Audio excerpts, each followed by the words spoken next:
नमस्कार, आप सभी का स्वागत है आप सभी के अपने चैनल जय गुरुदेव उत्तराखंड पर। आशा करते हैं कि आप और आपके परिजन सभी स्वस्थ होंगे।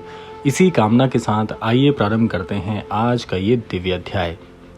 हमारे पास एक संदर्भ के प्रश्न में बहुत सारे लोगों के असंख्य संदेश आते हैं कि महाराज जी से जुड़ने की कोई सरल विधि बताई जाए कि आखिर महाराज जी का सानिध्य, महाराज जी की कृपा, महाराज जी से जुड़ाव या महाराज जी से अगर मिलना चाहें तो उसके लिए सबसे सरल विधि क्या है। जो आज के क्रमांक में हम आपको विधि बताने वाले हैं ये इतनी सरल है कि कोई भी व्यक्ति इसे बड़ी सरलता से कर सकता है, जीवन में अनुसरण बना सकता है, नियमबद्ध हो सकता है और महाराज जी के नियमित और निरंतर सानिध्य को भी प्राप्त कर सकता है। सानिध्य का अर्थ यहाँ पर है कि जब भी आप जीवन में कोई भी काम करेंगे तो महाराज जी का उसमें कोई ना कोई मार्गदर्शन आपको हमेशा मिलेगा। सानिध्य का अर्थ यहाँ पर यह है। दूसरा, कोई भी काम जब आप करेंगे और महाराज जी से उसके लिए आप उत्तर मांगेंगे कि महाराज जी अमुक कार्य में मुझे हाँ करनी चाहिए या ना करनी चाहिए या मुझे इस कार्य को किस स्वरूप में करना चाहिए, तो महाराज जी का सानिध्य, महाराज जी की कृपा या महाराज जी का आशीर्वाद आपके हर काम में सम्मिलित होकर आपके हर कार्य को बहुत ही परिपूर्ण बनाने में सक्षम होगा। और इसकी अनुभूति आप अंतर मन से और भौतिक रूप से दोनों प्रकार से कर पाएंगे। तो इसीलिए आज का क्रमांक हमारे सभी श्रोतागणों, सभी दर्शकगणों और सभी अनन्य भक्तों के लिए बहुत ही महत्वपूर्ण है। तो इसीलिए पांचों उपाय आप बड़े ध्यान से सुनिएगा, क्योंकि वैसे तो बहुत सारे सरल उपाय हैं लेकिन 5 उनमें प्रमुख आज के इस क्रमांक में हमने शामिल किए हैं। तो आइए बिना देर के हुए इस क्रमांक को प्रारंभ करते हैं और क्रमबद्ध रूप से जानते हैं कि वो 5 सरल से उपाय क्या हैं। देखिए, यहाँ पर संभवतः एक चीज आपको समझनी होगी कि यदि आज बाबा अपने स्थूल शरीर में नहीं है तो क्या उनसे मिलना संभव है? क्या आज भी कोई ऐसा मार्ग है जिससे उनके दिव्य सानिध्य, उनके दिव्य दर्शन या उनके दिव्य अनुभव किए जा सकें? क्या आज भी बाबा किसी साधारण मनुष्य के जीवन में प्रवेश कर सकते हैं? प्रश्न ये है। यदि आपका हृदय इन प्रश्नों का उत्तर खोज रहा है तो आज का ये संदेश केवल एक वीडियो नहीं, ये संभवतः वही निमंत्रण है जिसकी प्रतीक्षा आपकी आत्मा वर्षों से कर रही है। तो इसीलिए अंत तक सुनिएगा। और अब हम बात करने वाले हैं क्रमबद्ध रूप से उन 5 उपायों के बारे में। तो सबसे पहले बात कर लेते हैं प्रथम उपाय के बारे में कि अगर कोई भी अनन्य भक्त, कोई अनन्य साधक, कोई भी अनन्य व्यक्ति महाराज जी से जुड़ने के लिए प्रयास कर रहा है तो उसे ये पहला उपाय करके महाराज जी की अनुभूति का प्रथम चरण प्राप्त हो सकता है। वो पहला उपाय है अहंकार का विसर्जन। अब बहुत से लोग अहंकार शब्द को सुनकर अपने अंदर क्रियान्वयन प्रक्रिया को शुरू कर देते हैं कि क्या मेरे अंदर ये भाव है भी या नहीं। और लगभग 99% लोगों में, चाहे आप माने या ना माने, ये भावना व्याप्त है। बाबा के समीप पहुंचने का प्रथम द्वार है अहंकार का त्याग। अब अहंकार की परिभाषा पहले आपको समझनी है कि किस प्रकार के अहंकार का त्याग करना है। अहंकार की भी बहुत सारी सीमाएं हैं, लेकिन किस प्रकार के अहंकार को त्याग करके आपके हृदय में वो भावना, या यूं कहा जाए कि वो शुद्ध भावना जागृत हो जाती है जिससे महाराज जी तक आपकी पहली पहुंच हो जाती है। देखिए, अहंकार किस प्रकार का है कि जब तक मनुष्य स्वयं को कर्ता मानेगा, यानी जब तक आपको ये लगेगा कि कोई भी काम मैं ही कर रहा हूं, तब तक ईश्वर उसके जीवन में केवल दर्शक बने रहते हैं। जिस दिन मनुष्य ये स्वीकार कर लेता है कि हे प्रभु, हे महाराज जी, मैं कुछ भी नहीं हूं, मेरा कुछ भी किसी भी प्रकार की उपस्थिति नहीं है, सब कुछ आप हैं, ये सब आपने किया है, जो मुझे मिला है वो सब आपकी कृपा है, ये आपका प्रसाद है, ये सब कुछ आपके आशीर्वाद का नतीजा है। ऐसी भावना जब अंतर मन से जागृत हो जाए, केवल शब्दों से नहीं, केवल दिमाग में सोचने से भी नहीं, जब तक आपके शरीर का रोम रोम इस बात को स्वीकार ना कर ले, तब तक ये भाव आपके हृदय में जागृत नहीं होगा। लेकिन इसकी शर्त भी यही है कि पहले आपको इस बात को समझना होगा हृदय से कि हां, मैं कुछ भी नहीं हूं, मेरी क्या ही बिसात है, सब कुछ करने वाले महाराज जी हैं। उसी क्षण, बिल्कुल उसी क्षण कृपा का प्रवाह आरंभ हो जाएगा। याद रखना कि बाबा के दरबार में धन, विद्या, प्रतिष्ठा या पद कोई मूल्य, किसी भी प्रकार की कोई भी क्षणिक मात्र की भी कोई विसाद नहीं है। आप कुछ भी हो, लेकिन महाराज जी के दरबार में सब एक समान है। वहां केवल निर्मल हृदय स्वीकार किया जाता है। जो झुकता है उसी को उठाया जाता है, जो टूटता है उसी को जोड़ा जाता है। इसीलिए स्वयं को शून्य बना देना, उसी में बाबा स्वयं आपके अंतर मन में प्रकट हो जाएंगे। पहला उपाय हमने आपको ये बताया है। आप कितने ही मुखों से सुन लीजिएगा, लेकिन ये 5 उपाय, इनका तोड़ नहीं है। ये 5 उपाय अपने व्यक्तिगत अनुभव, अपने व्यक्तिगत जीवन और महाराज जी से उस अमोघ जुड़ाव से आज के इस कर्माक में हमने शामिल किए हैं। ये 5 उपाय कोई भी कर सकता है। तो ये पहला आपको उपाय हमने बताया, ये करना है आपको। ये पहली सीढ़ी समझ लीजिए। अब आते हैं दूसरी बात पर, दूसरी सीढ़ी पर या दूसरे उपाय पर। दूसरा उपाय है, बहुत सरल है, नाम स्मरण को जीवन की श्वास बना लेना। नाम स्मरण अलग चीज है, लेकिन श्वासों में नाम स्मरण आपके अंतर्युक्त हो जाए। संसार में असंख्य साधनाएं हैं, किंतु सबसे सरल साधना है नाम, और यही कलयुग का आधार भी बताया गया है। कलयुग से अगर किसी व्यक्ति को पार उतरना है तो नाम ही आधार है। हमारे धर्मशास्त्रों में, सनातन के ग्रंथों में, वेदों में, पुराणों में, किसी का भी आप अध्ययन कर लीजिए, कलयुग के लिए मात्र नाम आधार है। जब आपका मन व्याकुल हो, जब भय आपको घेर ले, जब भविष्य अंधकार में लगे, तब केवल एक नाम, राम राम राम। बाबा का संपूर्ण जीवन इसी नाम की महिमा का परम और बहुत ही प्रत्यक्ष साक्षी रहा है। नाम केवल उच्चारण नहीं है, जैसा हमने आपको प्रारंभ में बताया, केवल मुख से राम राम राम, इसका लाभ तो आपको मिलेगा ही, लेकिन महाराज जी से अगर अंतर मन से जुड़ना है तो इसे हर श्वास में पिरोना होगा। ये ठीक वैसे ही राम नाम जो है वो मोती हैं, और आपकी श्वास वो डोर है जिसमें ये राम नाम के अमूल्य रत्न मोती पिरोए जाएंगे। ऐसा आपको इसे स्थापित करना है। उच्चारण से भी लाभ मिलेगा, लेकिन जुड़ना है तो ये करना होगा। नाम चेतना है। जिस प्रकार सूर्य का प्रकाश अंधकार को बिना संघर्ष मिटा देता है, उसी प्रकार राम नाम मन के भीतर छिपे भय, मोह और अशांति को स्वयं दूर कर देता है। यदि प्रतिदिन कुछ समय श्रद्धा से राम नाम का जप किया जाए तो धीरे धीरे साधक अनुभव करता है कि उसके भीतर कोई अदृश्य शक्ति जागृत हो रही है। वही शक्ति बाबा की कृपा का प्रथम स्पर्श है। ये काम आपको करना है। सबसे सरल उपाय है, और होगा भी ऐसे ही। आपको पहले मुख से राम राम राम का अभ्यास करना होगा, और इसके लिए कोई समय सीमा नहीं है।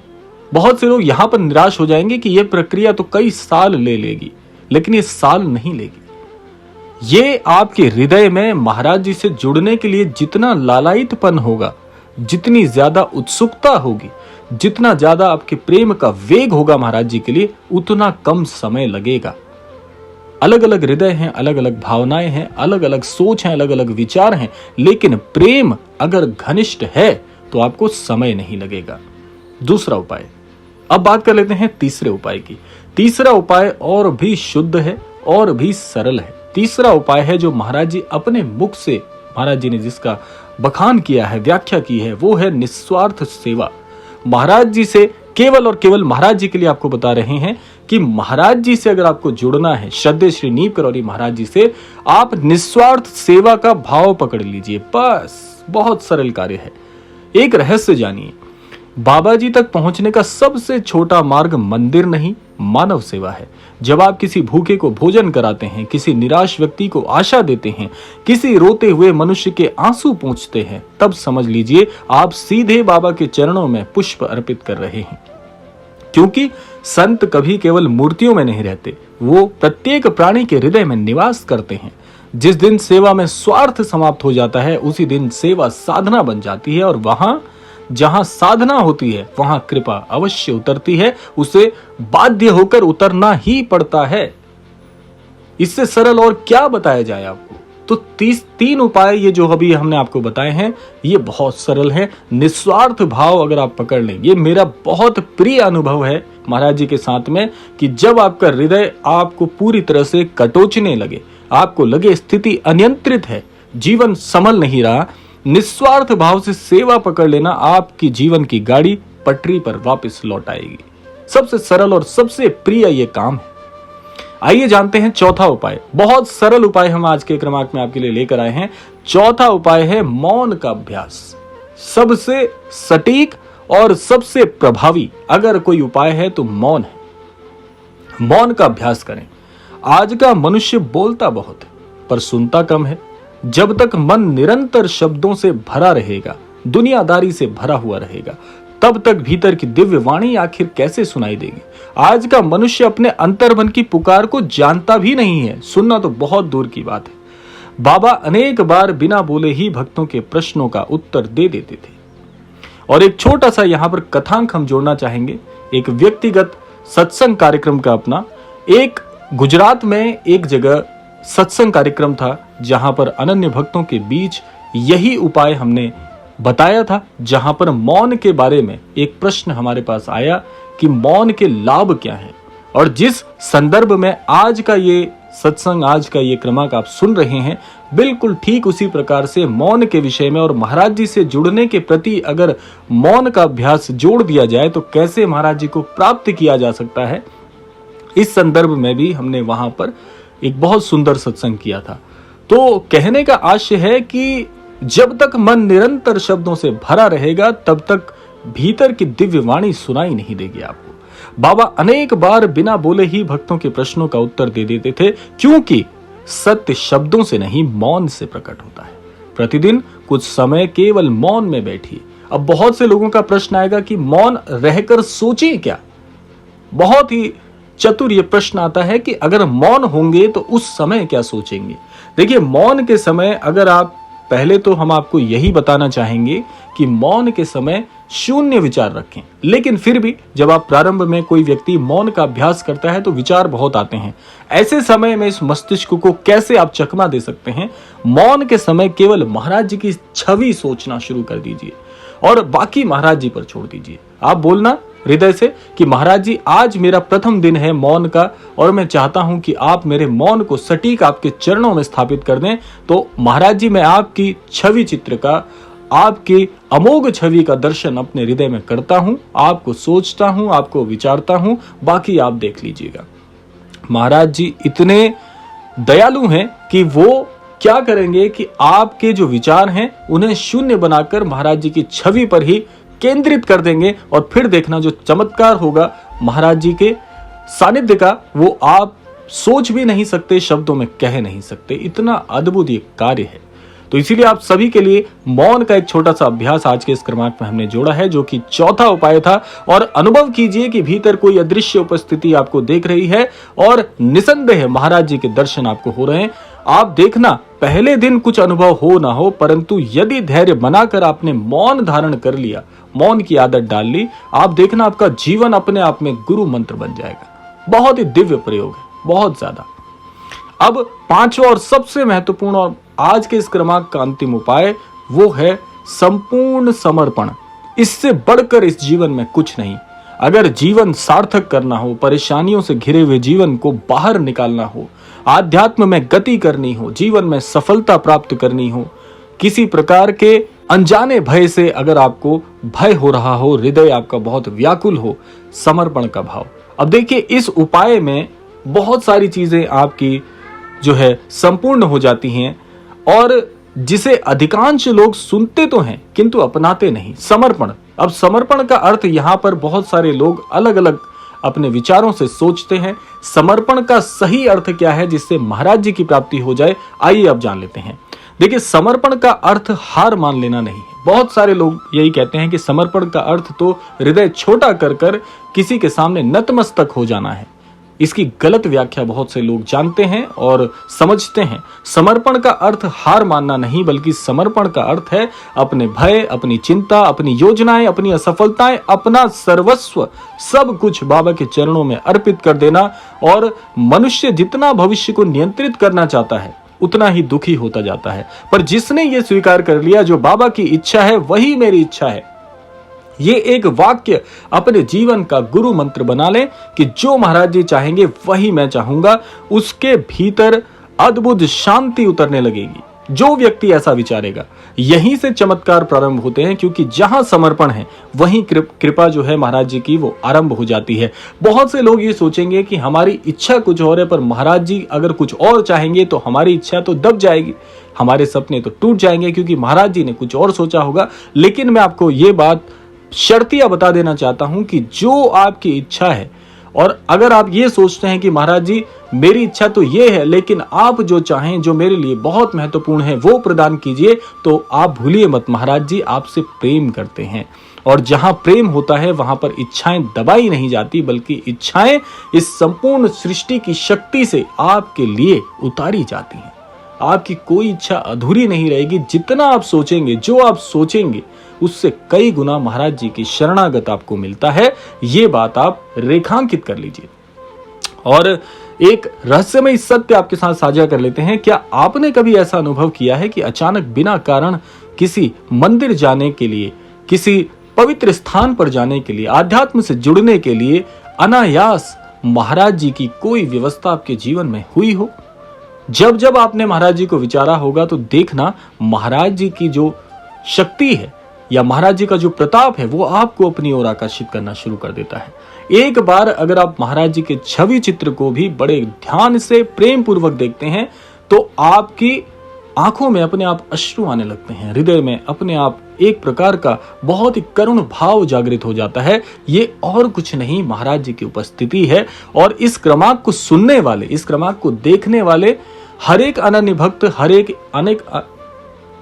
एक अनन्य सदस्य को मैं ये बात पुनः एक बार याद दिलाना चाहता हूं कि सभी जन जो इस क्रमांक को सुन रहे हैं, देख रहे हैं, लगभग 100% लोगों के साथ ये होता होगा। लेकिन महाराज जी को श्रद्धा पूर्वक हृदय से याद करने पर तो बहुत से लोग यहां पर हमारी इस बात को समझ पा रहे होंगे कि हम क्या यहां पर आपको कहना चाहते हैं, किस ओर आपका ध्यान आकर्षित करना चाहते हैं। कि जब एक बार महाराज जी के दर्शन करने से आपके हृदय में अमोघ शांति का अनुभव होता है, तो एक बार सोच कर देखिए, अगर वो आपके जीवन में उपस्थित हो जाएं, आपको अपने सानिध्य में ले लें, तो कितना प्रेम, कितनी भक्ति और कितना प्रताप आपके हृदय में आपको प्राप्त हो सकता है। निसंदेह ये 5 उपाय इसीलिए आपको बताए गए हैं कि आप भी उस कृपा से अछूते ना रहें।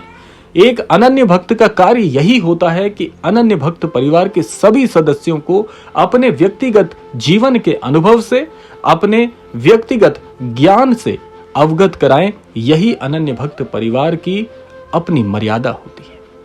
तो आशा करते हैं आज का यह क्रमांक आप सभी के लिए बहुत बहुत लाभकारी सिद्ध होगा। निसंदेह आप सभी इन 5 उपायों को अपनाकर महाराज जी के प्रताप से, महाराज जी के सानिध्य से, उनकी भक्ति से अवगत हो पाएंगे। और यही हमारा लक्ष्य है कि संसार में महाराज जी से जुड़ने वाले ज्यादा से ज्यादा अनन्य भक्तों का एक भक्त परिवार खड़ा करना और आपस में एक दूसरे से प्रेम करना। यही इस अनन्य भक्त परिवार की हमेशा से सीख रही है, यही उद्देश्य रहा है, इसी के लिए हम कार्यरत हैं।